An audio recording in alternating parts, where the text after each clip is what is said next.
یو نظم بل درته ویمه چې عجیبه زمانه راغله ځانځاني ده. عجیبه زمانه راغله ځانځاني ده، خدای دا څنګه زندگی ده. حقیقت په چا کې نشته، بېماني د خودغرض هر سړی د خودغرضه یې دوستي ده. ډېر په خوله به درته پوسي، په ظاهره به دې دوسي، پټ په زړه کې به تغلي خو مقصد به یې بدلي. پټ په زړه کې به تغلي خو مقصد به یې بدلي. مخامخ به دې صفت کړي، په شیشه به دې غیبت کړي، چې مقصد د نه پوره کړي بیا دې پل په ګټو ولي.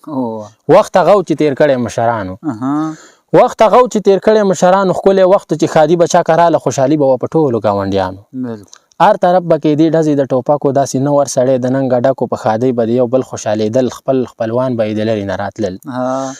په ښادۍ به د یو بل خوشحالېدل، خپل خپلوان به یې د لرې نه راتلل. خوشحالي و محبت خلکو کې ډېرو پښتانه به د یو بل نظارېدل. چې به مړی چېرته وشو روغ، یو کال به یې خفګانو. چې به مړی چېرته وشو روغ، یو کال به یې خفګانو. د ګاونډ خلک شریک به یې په غم کې پریشان. اوس په یو کور کې واده، په بل کې مړی. خدای دا څنګه عجیبه زمانه راله، زه یم فکر ورته وړی په ګاونډ کې د یو بل نه خبرېږي. یو خوا غم بل خوا ښادي وي، څوک جړېږي څوک خندېږي. د دې دور عجیبه مسلمانان دي ځانځاني ده، په یو بل نه خفه کېږي.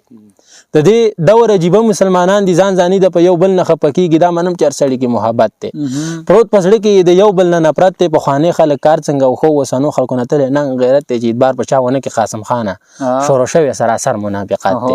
حقیقت دی، چې اعتبار په چا ونه کړي قاسم خانه، شروع شوی سراسر منافقت دی. بالکل حقیقت دی. نازل شوی چې په چا دی، داغه شان څومره اوچت دی. بالکل نازل شوی چې په چا دی، داغه شان څومره اوچت دی. په قرآن کې برکت دی. کوم انسان چې د ویلو طلبګار دی، رب ورکړی لوی عزت دی. کوم انسان چې د ویلو طلبګار دی، رب ورکړی لوی عزت دی. که چا مینه ورسدي دنیا کې وکړه، هغې هم په لار ملګری د آخرت دی. د زړه زنګ لرې کوي، د زړه قرار دی. د زړه زنګ لرې کوي، د زړه جنت دی. هېڅ شک ورپکې نشته، جنتي دی.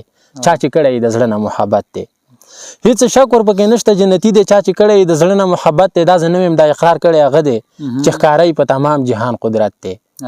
دا زه نه ویم، دا اقرار کړی هغه دی چې ښکاری په تمام جهان قدرت دی. دا کلام دا غذات دی، ځکه یې وایي لوی باچا په دې دنیا او په آخرت دی.